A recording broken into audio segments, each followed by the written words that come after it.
প্রাতিষ্ঠানিকভাবে 2019-20 শিক্ষাবর্ষে ভর্তিকৃত শিক্ষার্থী যারা 2021 সনের দ্বিতীয় বর্ষ পরীক্ষার্থী হিসাবে বিবেচিত হবে, তাদের অনার্স দ্বিতীয় বর্ষের কেমিস্ট্রি ক্লাসে স্বাগত জানাচ্ছি। আমি ফজলে রাব্বি। ফার্স্ট ইয়ার ক্লাসেও তোমাদের সাথে আমার পরিচয় হয়েছিল, এখন আবার।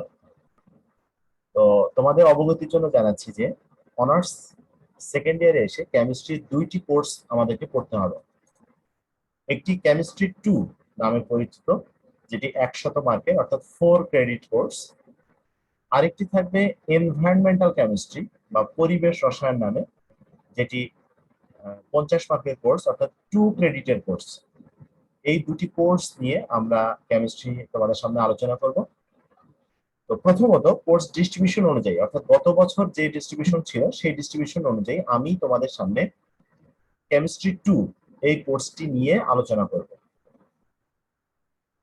আর এনভায়রনমেন্টাল কেমিস্ট্রি কোর্স নিয়ে যে শিক্ষক আলোচনা করবেন তিনি তোমাদের সাথে যোগাযোগ করে নেবেন ইনশাআল্লাহ। তো বাজারে বিভিন্ন প্রকাশনী থেকে প্রকাশিত বই আছে, তোমরা নিজেরা দেখে যাচাই করে যে বইটি পছন্দ হয় সে বইটি কিনতে পারো, অথবা তোমাদের সেমিনার লাইব্রেরি থেকে তোমরা বই সংগ্রহ করতে পারো। এখন কেমিস্ট্রি 2 যে কোর্সটি আমরা পড়ব সেই কোর্সটি একটু লম্বা। তোমরা অনার্স প্রথম বর্ষে যে কেমিস্ট্রি 1 কোর্সটি পড়েছো তার থেকে কিছুটা লম্বা। সিলেবাসে 13টি অধ্যায়ে বইটিকে বিন্যস্ত করা হয়েছে, যার মধ্যে শেষের 5টি অধ্যায় আছে অর্গানিক কেমিস্ট্রি বা জৈব রসায়ন সম্পর্কিত, এবং শুরুতে কয়েকটি অধ্যায় ভৌত রসায়ন সম্পর্কিত, এবং মাঝখানে অজৈব রসায়ন সম্পর্কিত কয়েকটি অধ্যায় আছে। আমি একবারে শেষের দিক থেকে অর্থাৎ 9ম অধ্যায় থেকে, অর্থাৎ জৈব রসায়ন সম্পর্কিত যে অধ্যায়টি সে অধ্যায় থেকে আমরা আলোচনা শুরু করব। আমাদের প্রথম আলোচ্য বিষয় আছে অ্যারোমেটিক যৌগ। 9ম অধ্যায় অ্যারোমেটিক যৌগ। আমরা বোর্ডে চলে আসলাম। আমি তোমাদেরকে সিলেবাস সম্পর্কে একটু ধারণা দিয়ে নিই আগে। তাহলে আমাদের কোর্সের নাম হবে কেমিস্ট্রি 2।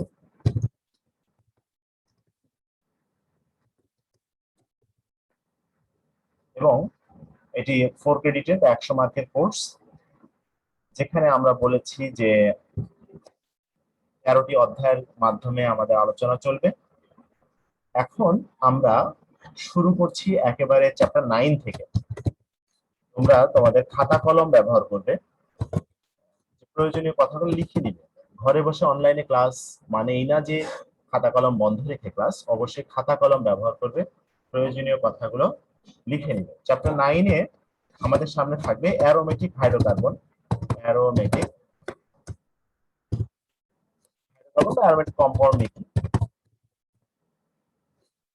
তোমরা সেই 9-10 থেকে জৈব রসায়নের সাথে কিছুটা পরিচয় লাভ করেছো। এরপরে উচ্চ মাধ্যমিক শ্রেণীতে এসে জৈব রসায়ন সম্পর্কে বিস্তারিত আলোচনা শুনেছো। অনার্স প্রথম বর্ষেও কেমিস্ট্রি 1 কোর্সের মধ্যে কয়েকটি চ্যাপ্টার ছিল জৈব রসায়ন সম্পর্কিত।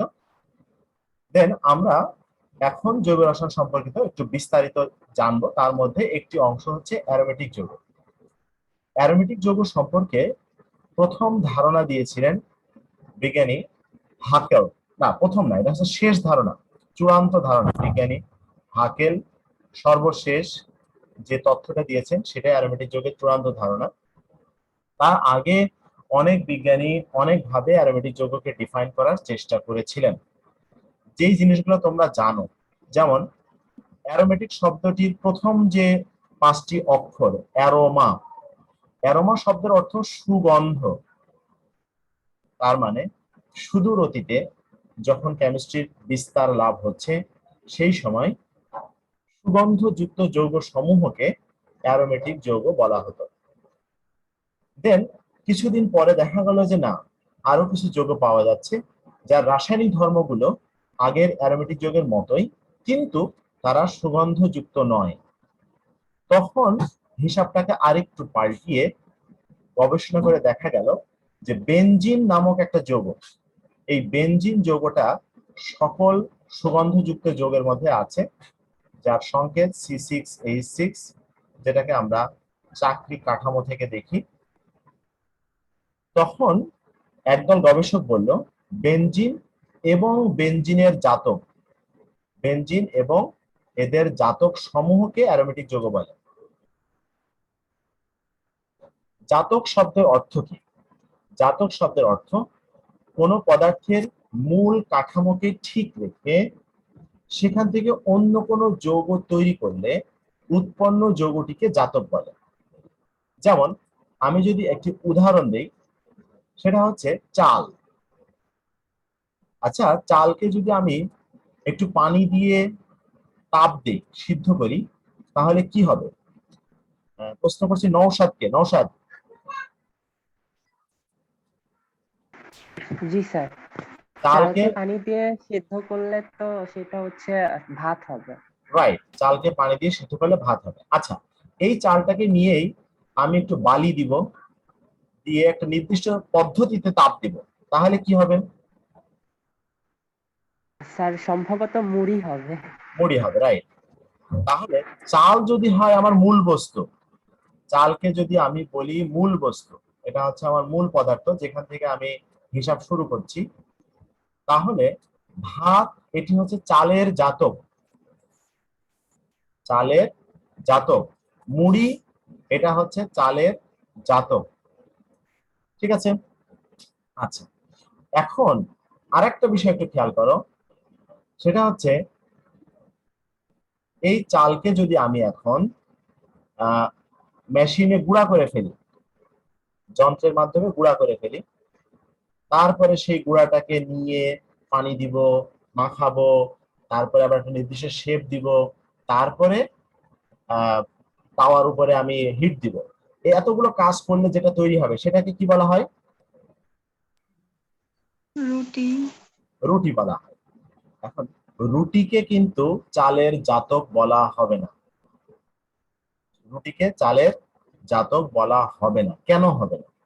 কারণ ভাত এবং মুড়িতে দেখো চালের যে মূল শেপ, চালের যে মূল স্ট্রাকচার, সেটা ঠিক আছে, শুধুমাত্র কিছু ভৌত বৈশিষ্ট্যের পরিবর্তন আনা হয়েছে। কিন্তু রুটি বানাতে যে পুরো চালটাকে ভেঙে ফেলতে হয়েছে, তার মূল স্ট্রাকচারটা ভেঙে গেছে, এই জন্য সেটাকে আর জাতক বলা হবে না। অনুরূপভাবে বেনজিন, বেনজিনের সাথে যদি একটু ডালপালা লাগিয়ে অন্য কোনো কিছু বানাই, তাহলে সেটাকে বলা হবে বেনজিনের জাতক। কিন্তু পুরো বেনজিনটাকে যদি ভেঙে চেঞ্জ করে ফেলি, তাহলে সেটাকে আর বেনজিনের জাতক বলা হবে। ওকে, ফাইন। তাহলে আমরা মূল আলোচনায় ছিলাম যে বেনজিন এবং বেনজিনের জাতক সমূহকে অ্যারোমেটিক যৌগ বলে। কিন্তু বেনজিনের মধ্যে বিশেষ বৈশিষ্ট্যটা কি যা অন্য যৌগের মধ্যে নেই? সেই বিষয়টি পরবর্তীতে বিজ্ঞানী হাকেল গবেষণালব্ধ তথ্য থেকে দেখালেন, এবং হাকেল যে কথাগুলো বলেছেন সেটা অ্যারোমেটিক যৌগের সংজ্ঞাতে হাকেল তত্ত্ব নামে পরিচিত। আমরা এখন হাকেল তত্ত্ব সম্পর্কে একটু জানবো।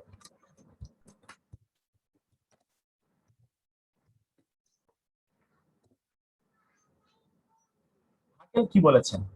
হাকেল বলছেন কোন একটি যৌগ যদি অ্যারোমেটিক যৌগ হতে হয় তার মধ্যে কতগুলো শর্ত থাকতে হবে। 1 নম্বর শর্ত হবে যৌগটি অবশ্যই চাক্রিক হবে, এটা উন্মুক্ত শিকল হবে না, বদ্ধ শিকল হবে। চাক্রিক মানে হচ্ছে বদ্ধ শিকল, অর্থাৎ কার্বন কার্বন বন্ধনের দুই প্রান্ত পরস্পরের সাথে যুক্ত হয়ে একটা রিং স্ট্রাকচার তৈরি করবে, সেটাকে আমরা বলছি চাক্রিক যৌগ।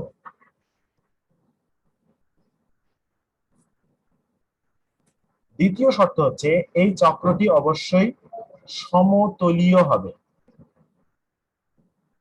তার মানে একটি বন্ধনের সাথে আরেকটি বন্ধন, তার সাথে আরেকটি বন্ধন এরকম ফ্ল্যাট হবে, এরকম হবে না যে একটা এরকম জিগজ্যাগ জিগজ্যাগ, এরকম হবে না, ফ্ল্যাট হবে, একই তলে থাকবে। এই বিষয়টিকে আমরা বলছি যেটা সমতলীয় হবে। তৃতীয় গুরুত্বপূর্ণ বৈশিষ্ট্য হচ্ছে এই সমতলীয় চাক্রিক যৌগে কিছু সঞ্চরণশীল ইলেকট্রন থাকবে, সঞ্চরণশীল ইলেকট্রন থাকবে, এবং সেই ইলেকট্রন সংখ্যাকে যদি আমরা 4n+2 এই সমীকরণে বসাই, তাহলে n এর মান 0, 1, 2, 3 ইত্যাদি ধনাত্মক পূর্ণ সংখ্যা হতে হবে। এন এর মানগুলো অবশ্যই ধনাত্মক পূর্ণ সংখ্যা হতে হবে, কোনো ভগ্নাংশ নয়, কোনো ঋণাত্মক নয়। যদি এই তিনটি শর্ত পাওয়া যায় তাহলে সেই যৌগকে অ্যারোমেটিক যৌগ বলে। তত্ত্বটি প্রদান করেছেন বিজ্ঞানী হাকেল।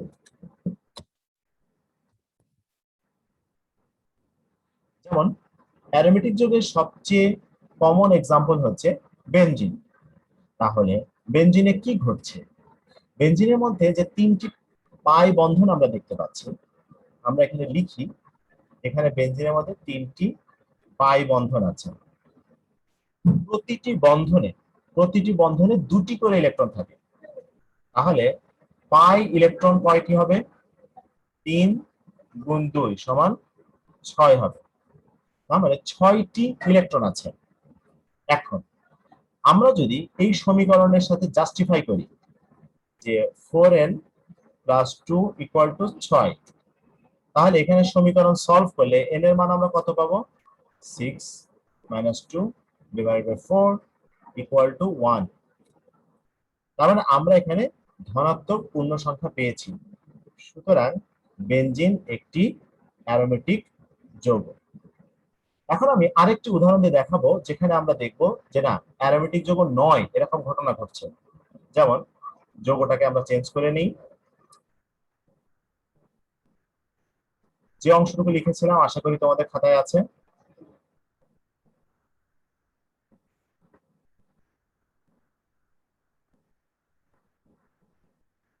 যেমন এখানে আমি একটা যৌগ এঁকেছি, এই যৌগটির নাম হচ্ছে সাইক্লো বিউটা 1,3-ডাইইন।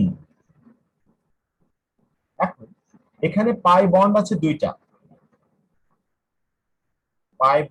দুইটা, তাহলে পাই ইলেকট্রন আছে কয়টা? 2 গুণ 2 সমান 4টা। তাহলে আমরা যদি 4n + 2 সমান 4 বসাই, তাহলে n এর মান পাবো 4 - 2 / 4 = হাফ। ভগ্নাংশ পেয়েছি। যেহেতু এক্ষেত্রে n এর মান ভগ্নাংশ পেয়েছি, সুতরাং এই যৌগটি অ্যারোমেটিক নয়। অ্যারোমেটিক নয়।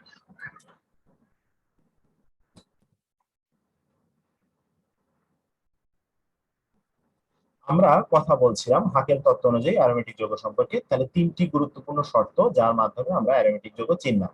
এখন অ্যারোমেটিক যৌগ হয়ে যাওয়ার পরে আরো কিছু বৈশিষ্ট্য পাওয়া যায়।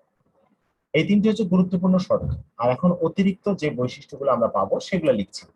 সেখানে সাধারণভাবে একান্তর দ্বিবন্ধন থাকে। একান্তর মানে একটি পরমাণু পর আরেকটি পরমাণুতে দ্বিবন্ধন বা পাই বন্ধন থাকে। এটি একটি গুরুত্বপূর্ণ বৈশিষ্ট্য যে সমস্ত অ্যারোমেটিক যৌগগুলোতেই চক্রের ভিতরে একান্তর দ্বিবন্ধন থাকে। চক্র গঠনকারী প্রতিটি পরমাণু, চক্রের বাইরের পরমাণু নয়, চক্র গঠনকারী প্রতিটি পরমাণু sp2 অরবিটাল সংকরণে থাকে।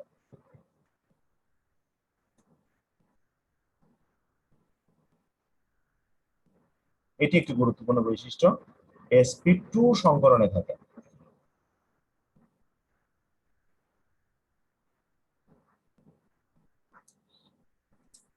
এদের রাসায়নিক ক্ষেত্রে কিছু বিশেষ বৈশিষ্ট্য দেখা যায়।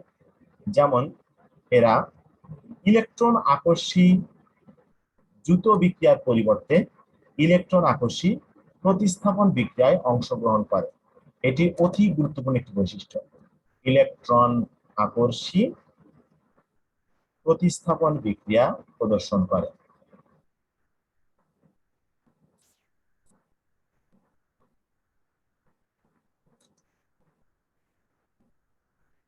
তাহলে অ্যারোমেটিক যৌগের এই যে বিশেষ বৈশিষ্ট্যগুলো, শর্ত এবং বৈশিষ্ট্য মিলে যে কথাগুলো আছে, এই বিষয়টিকে বলা হয় অ্যারোমেটিসিটি। অ্যারোমেটিক যৌগের এই বিশেষ বৈশিষ্ট্য সমূহকে বলা হয় অ্যারোমেটিসিটি। তার মানে প্রতিটি অ্যারোমেটিক যৌগের যে বিশেষ বৈশিষ্ট্যপূর্ণ আচরণগুলো আমরা পাই সেটাকে বলা হয় অ্যারোমেটিসিটি। তাহলে আমরা এখন এই অ্যারোমেটিসিটি সম্পর্কে একটু জেনে নিই যে কোথায় কিভাবে আমরা অ্যারোমেটিসিটির ধারণা পাচ্ছি।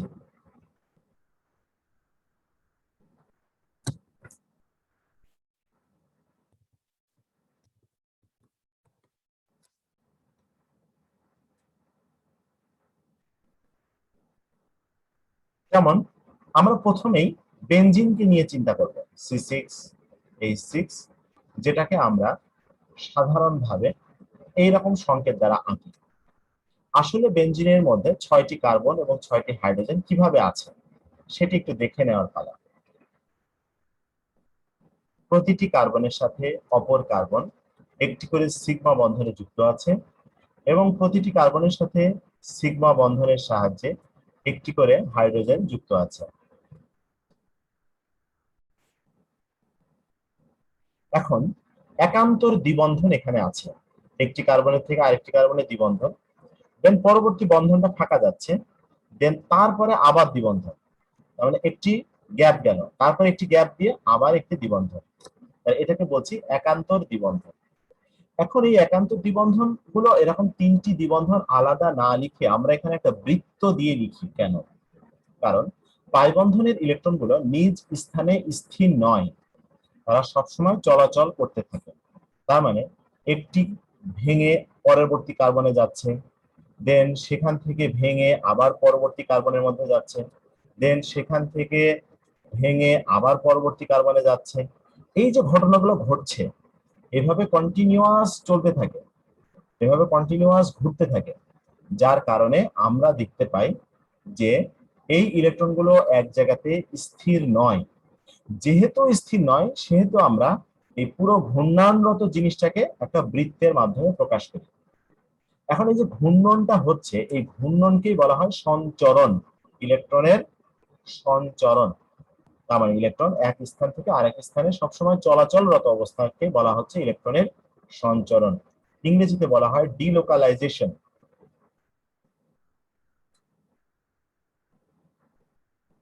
এখন এই সঞ্চরণশীল ইলেকট্রনকে কতগুলো ভিন্ন স্থির কাঠামোর সাহায্যে প্রকাশ করা যায়। এই যে ভিন্ন স্থির কাঠামোর সাহায্যে প্রকাশ করা যায় এই বিষয়টিকে বলা হয় রেজোন্যান্স। কতগুলো ভিন্ন স্থির কাঠামোর সাহায্যে সঞ্চরণশীল ইলেকট্রন গুলোকে প্রকাশ করা হয়, এই প্রকাশ ভঙ্গিকে বলা হয় রেজোন্যান্স। তাহলে আমরা এখন রেজোন্যান্সটা একটু দেখি যে কিভাবে বেনজিনের রেজোন্যান্সটাকে দেখানো হয়। আমরা প্রথমে একটা বেনজিন চক্র এঁকে নিলাম। হাইড্রোজেন গুলো আছে, হাইড্রোজেন গুলোকে আর আলাদা করে আঁকছি না, দ্বিবন্ধন গুলোকে পৃথক ভাবে এঁকে দেখাচ্ছি প্রথমে। দেন এই ইলেকট্রন গুলো যাত্রা শুরু করবে। কল্পনা করলাম যে এখান থেকে পাই বন্ধনটা ভেঙে পার্শ্ববর্তী কার্বনের উপরে ইলেকট্রনটা চলে আসলো। যদি সত্যিই তাই আসে তাহলে সিচুয়েশনটা কি হবে? সিচুয়েশনটা হবে সিগমা বন্ধনগুলো যেমন ছিল তেমনই থাকবে, অপর দুটো পাই বন্ধনও ঠিক রাখলাম, দেন ইলেকট্রনটা যেখানে চলে আসলো সেখানে তাহলে এক জোড়া অতিরিক্ত ইলেকট্রন এবং ঋণাত্মক আধান, আর অপর কার্বনটি তখন হবে ধনাত্মক আধানযুক্ত। এই অবস্থায় এই ঋণাত্মক আধানটি স্থিতিশীল হয় না, যার কারণে এই ইলেকট্রনটি পুনরায় আবার পার্শ্ববর্তী দুই কার্বনের মধ্যে ছড়িয়ে পড়ে।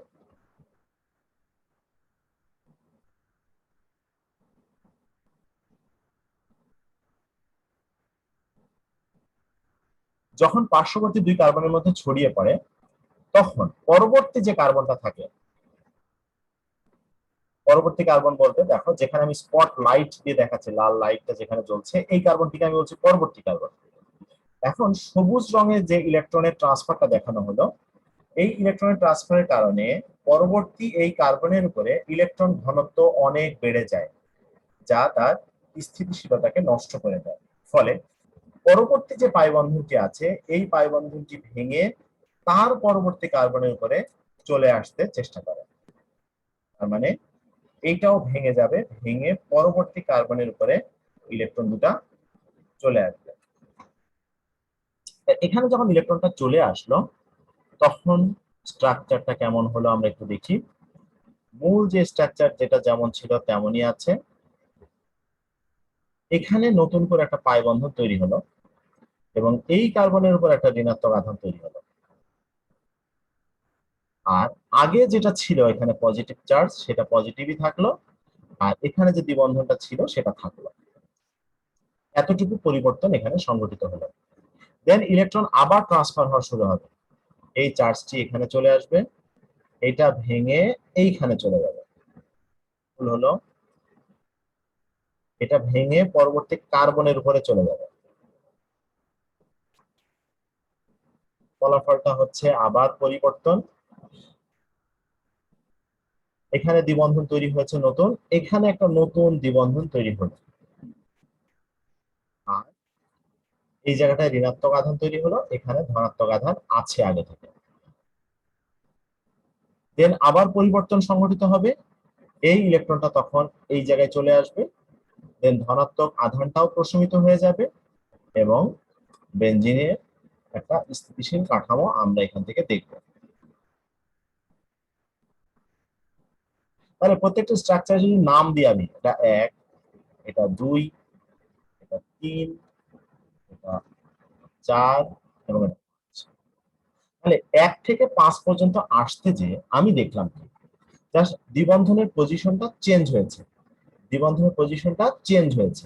এই যে চেঞ্জটা হলো এই বিষয়টা হচ্ছে সঞ্চরণ। আর এই যে 5টা স্ট্রাকচার এঁকে আমি এই চেঞ্জটাকে দেখাচ্ছি, এই দেখানোটাকে বলা হয় রেজোন্যান্স। এখন রেজোন্যান্সের মধ্যে প্রত্যেকটি কাঠামো 1 নাম্বার 2, 3, 4, 5 এই প্রত্যেকটি যে কাঠামো, এই কাঠামোগুলোর একটা নাম আছে।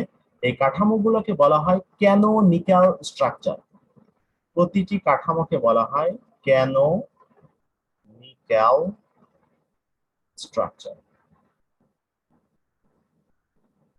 ক্যানোনিক্যাল স্ট্রাকচার প্রত্যেকটা ইন্ডিভিজুয়াল কাঠামোকে বলা হয় ক্যানোনিক্যাল স্ট্রাকচার। আর এই 5টা কাঠামোকে যদি গড় করে সমন্বয় করে একটি কাঠামো আমি আঁকি, সেটা মনে করো আমি একটু উপরের দিকে আঁকছি বোর্ডে। এই 5টা কাঠামোকে গড় করে এখানে একটি কাঠামো আমি আঁকবো, যেখানে দ্বিবন্ধন গুলো কোথাও না দেখিয়ে আমি একটি বৃত্তের মাধ্যমে দেখাচ্ছি যে ইলেকট্রন গুলা এভাবে চলছে। এই যে বৃত্তের মাধ্যমে যেটা দেখালাম এটাকে বলা হয় রেজোনেন্স হাইব্রিড। Resonance hybrid. এই রেজোনেন্স হাইব্রিডের স্ট্যাটিক এনার্জি অর্থাৎ স্থৈতিক শক্তি যত কম হবে, এই পুরো যৌগের রেজোনেন্সের স্থিতিশীলতা তত বেশি হবে। রেজোনেন্স হাইব্রিডে স্থৈতিক শক্তি যত কম হবে, ওই যৌগের রেজোনেন্স কাঠামোর স্থিতিশীলতা তত বেশি হবে। তো বেনজিন একটি অত্যন্ত স্থিতিশীল যৌগ। তাহলে হাকেল নিয়মটা আমরা একটু আগে চেক করেছিলাম, 4n+2 = 6 বসালে n=1 পেয়েছিলাম। এটি একটি চাকরির যৌগ এবং এটি সমতলীয় যৌগ, যার কারণে এটি একটি অ্যারোমেটিক যৌগ। দেন অন্যান্য বৈশিষ্ট্যগুলো আছে কিনা, এই যৌগের মধ্যে পরবর্তী বৈশিষ্ট্যগুলো আছে কিনা সেটা আমরা একটু দেখব। এখন আমি বেনজিনটাকে একটু ভিন্নভাবে এঁকে দেখানোর চেষ্টা করছি। আমার সাথে সাথে তোমরাও খাতায় আঁকতে পারো। 6টি কার্বন, তবে আমি যেভাবে আঁকছি সেভাবে আঁকার চেষ্টা করতে হবে। থাকলো। এখন আমি পাশে কার্বনের ইলেকট্রন বিন্যাসটা একটু দেখাবো। 1s2, 2s2, 2p2। কার্বনকে শক্তি প্রয়োগ করলে কার্বন উত্তেজিত হয় এবং উত্তেজিত অবস্থায় কার্বনের ইলেকট্রন বিন্যাস দাঁড়ায় 1s2, 2s1, 2px1, 2py1 এবং 2pz1। এক্ষেত্রে 2s অরবিটাল থেকে একটি ইলেকট্রন 2p অরবিটালে স্থানান্তরিত হয়েছে। এখন এখান থেকে একটি 2s অরবিটাল এবং দুইটি 2p অরবিটাল মিলে sp2 অরবিটাল সংকরণ ঘটে এবং একটি 2p অরবিটাল অসংকরিত অবস্থায় থেকে যায়।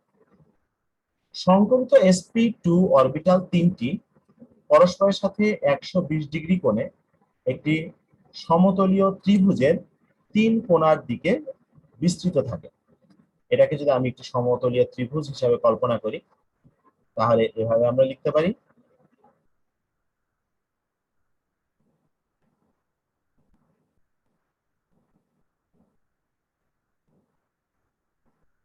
এই তাহলে একটি ত্রিভুজের 3 কোণার দিকে বিস্তৃত আছে।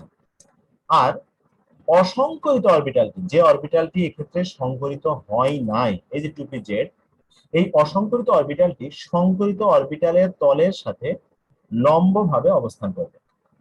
এটা হচ্ছে অসংকরিত পি অরবিটালটি। সুন্দর করে আঁকলে ভালো হতো, আমি আবার আঁকা আঁকি এত দক্ষ নই। আচ্ছা, হলো। এখন প্রতিটি কার্বনে এইরকম sp2 অরবিটাল সংকরণ আমরা দেখতে পাই।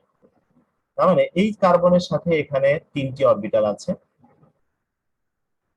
এরকম প্রতিটি কার্বনে 3টি করে সংকরিত অরবিটাল আছে, যেখানে পাশাপাশি দুটি কার্বনের মধ্যে একটি করে sp2 সংকরিত অরবিটাল অধিক্রমণ করে কার্বন কার্বন সিগমা বন্ধন গঠন করে। প্রত্যেকটা কার্বন তার পার্শ্ববর্তী কার্বনের সাথে sp2 অরবিটাল অধিক্রমণের মাধ্যমে কার্বন কার্বন সিগমা বন্ধন গঠন করে। আর প্রতিটি কার্বনের সাথে আর একটি করে যে sp2 সংকরিত অরবিটাল রয়ে গেছে, এই sp2 সংকরিত অরবিটালের সাথে হাইড্রোজেন পরমাণু, প্রত্যেকটার সাথে একটি করে হাইড্রোজেন পরমাণুর 1s অরবিটাল অধিক্রমণ করে একটি করে কার্বন হাইড্রোজেন সিগমা বন্ধন গঠন করে। আর প্রত্যেকটা কার্বনের সাথে আমরা আগেই দেখেছি একটি করে পি অরবিটাল অসংকরিত আছে, যা সংকরিত অরবিটালের সাপেক্ষে লম্বভাবে অবস্থান করে। তাহলে আমরা নীল রং দিয়ে অসংকরিত পি অরবিটালটাকে এঁকে দেখাচ্ছি যে প্রতিটি কার্বনে একটি করে অসংকরিত পি অরবিটাল আছে। পাশাপাশি দুটি পি অরবিটালের মধ্যে অধিক্রমণ ঘটে এবং সেখানে পাই বন্ধন তৈরি হয়।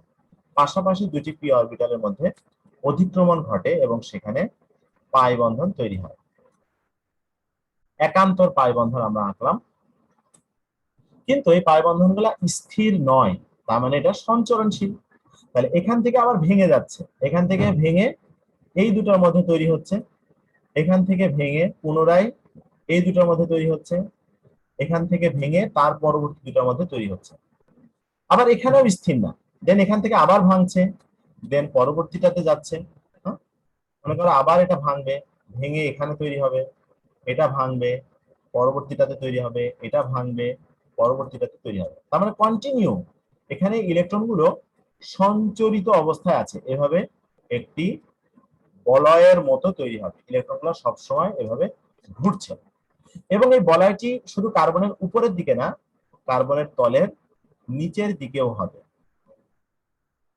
এরকম একটি বলয় এখানে তৈরি হবে। তাহলে এটি সমতলীয় যৌগ, যার মাঝখানে সিগমা বন্ধনের একটা লেয়ার, উপর এবং নিচে পাই ইলেকট্রনের একটা লেয়ার, যেটাকে আমরা বলে থাকি পাই ইলেকট্রন ক্লাউড বা মেঘ। পাই ইলেকট্রন মেঘ, এটাকে মেঘের সাথে তুলনা করা হয়েছে।